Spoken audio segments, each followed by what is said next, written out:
څخه هم دا زموږ ژمنه ده چې د خپل د عوام د خپل د ولس د دې چمن د پرلک په توسط باندې دا چمن پرلک زموږ د لارو بر د افغانستان د مشکلاتو لپاره ناست پرلک دی چې په دې باندې حتما موږ غږیږو چې په بارډر باندې زموږ کوم مشکلات دي د خویندو ورونو راځي افغانستان په هغوی باندې موږ حق دی چې اواز اوچت کړو په افغانستان کې خو افغان چارواکي نه پرېږدي په سوشل میډیا کې هم نه پرېږدي چې موږ خپل یو درد یو تکلیف چا سره وړاندې کړو خو د پرلک په توسط باندې زه ذبیح الله مجاهد صاحب څخه خواست کوم ملا یعقوب صاحب څخه خواست کوم څه د کور نه دننه چوکیداري یې نه کوي کور نه بهاسې ستاسو خویندې میندې په جیلونو کې پراته دي که په ایران په کراچۍ په هر د پاکستان په جیلونو کې دي د ایران په جیلونو کې ترکیه په جیلونو کې د سعودي عرب په جیلونو کې هغوی ژغورنه وشي دا کمزورې دا ناهیله ستاسو سفیر امیر دلته ناست دی مولوي شکیب صاحب د دې لخوا نه ما ته پیغام راکړو چې ته د افغانانو له سر نه لاس لرې کړه ته څوک یې چې د افغانانو لپاره راځې ته ویډیوګانې جوړې که تا کې دومره غیرت وي ته پښتو او ته مسلمان سړی ته پښتون زبان سړی ته راسې د خپل خویندو میندو په جنون کې پوښتنه وکړه موږ به نه کوو زه یو افغان په صفت هم درته خدمت کوم یو پاکستاني په صفت هم زه خدمت کوم ما سره پرون د افغان ګوسلګرۍ له طرفه ډېره سخته بدتمیزي شوې ده زما کردارکشي کړې ده چې ته یو غلطه ښځه یې ته د افغانانو په ښځو سر باندې دندې کوې پیسې حالې زه الحمدلله اوس هم وایم چې زما په جیب کې 110 روپۍ دي خپل ذاتي شتمنۍ زه چې دلته راغلی یم زه د پښتنو د ورونو په مرسته په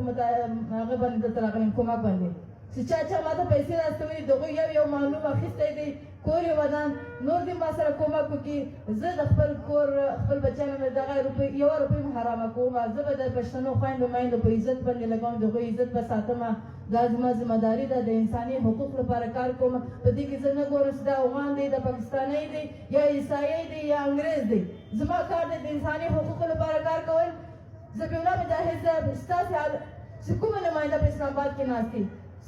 څومره انتظامیه په کونسلګرۍ کې ناست دي ټوله جاهله دي ټولې امپړ دي په هېڅ هم نه پوهېږي هلته سردار شکیب صاحب زه دا ګیله لرم آصف زدران صاحب چې ما سره آن ریکارډینګ چې ما ته ښکنځلې کوي چې زه تا ته پروټوکول نشم درکولی چې ته کراچۍ ته ولاړې شې وراسې تا ته زه کوټې کرایه نشم درکولی ستا کار دومره دی ته په سوشل میډیا باندې ځان مشهوره کوې راسه د افغانانو پوښتنه دې وکړه آصف زدران صاحب د ښځو ته ښکنځلې کول ډېر اسانه دی د کونسلګرۍ کې دننه په چاردیوالۍ کې یا د سفارتخانې کې که ته رښتیا پښتون یې افغان یې راسه په جیلونو کې د خپل خویندې پوښتنې وکړه ستا پوښتنه کومه ورځ شروع کړه هغه ورځ به زه خپل قدم شاته کړم تر اوس یې ته پوښتنه نه کوې زه نشم شاته کېدلی هغه بېوسه خلک دي بېوزله خلک دي هغه دلته مجبوره خلک دي موږ پاکستان په ګورنمنټ باندې تنقید کوو چې عافیه صدیقي په امریکا په جیل کې زنا ورسره کېږي کېدای شي دلته هم دغه کارونه دا دندې روانې دي خو څوک یې اواز نه اوچتوي عافیه صدیقي اعلان کوي راسې زموږ افغانان خویندې په کراچۍ په جیلونو کې پراته دي په ژوب کې پراته دي اوس 15 فامیل داسې دي چې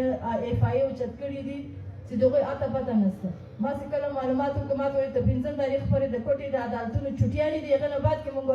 تاسو د پیش کړو دا تقریبا 2 میاشتې کې دا فامیل بېګناه اوچت شوي دا یې څه کوي ورسره بولي دي هغې کې 3 نجونې پېغلې نجونې دي د دوی خو کاروبار دغه دی که نه چې په نجونو باندې تجارت کول دا خو د دوی کاروبار دغه دی چې د خپل خویندو میندو د عزت تحفظ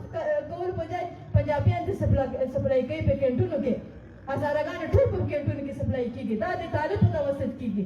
زه نن د خپل پښتنو ورونو ته وایم د چمن د پرلک په توسط یې وایم چې هزاره خور چې راځي یا پښتنه راځي یا څه د افغان په صفت راځي باید د هغې عزت دلته محفوظ وي هغه ته دلته تحفظ ورکول شي آیا که هغه د علاج لپاره راځي آیا که هغه دلته د پاتې کېدو لپاره راځي هغه باید د هغوی عزت دلته وساتل شي د هغوی سره زیاتي ختم شي د حکومت پاکستان څخه هم دا زما هیله ده د هومن رایټس سیسټم ډپارټمنټ چې دلته کار کوي د یو این د ادارې څخه زما خیال دی خاص دی بالخصوص د یونیسیار څخه زما خواست دی زما د افغان د خویندو سره د نور تجارت نه کېږي زما د افغان د خویندو میندو د عزت وساتل شي په پاکستان هر یو کنټري کې مهاجر ځي او راځي زموږ پاکستانیان څومره یورپ کنټریانو کې دومره بې حرمتي ورسره نه کېږي څومره زما د افغان خور مور ورور دلته په بارډر باندې بې حرمتي کېږي بالخصوص دغه طالبان ورونه چې په بارډر باندې ډیوټي کوي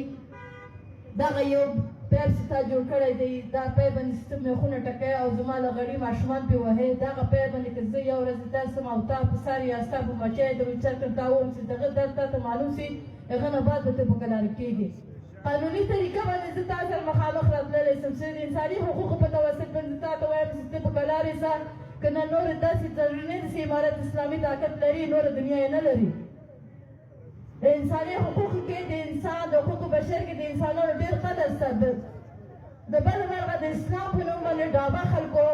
دا د افغانستان په خلکو تجارت پرېږدي د افغانستان په لغړیانو باندې تجارت پرېږدي دا د افغانستان حق دی چې په بارډر ځي او راځي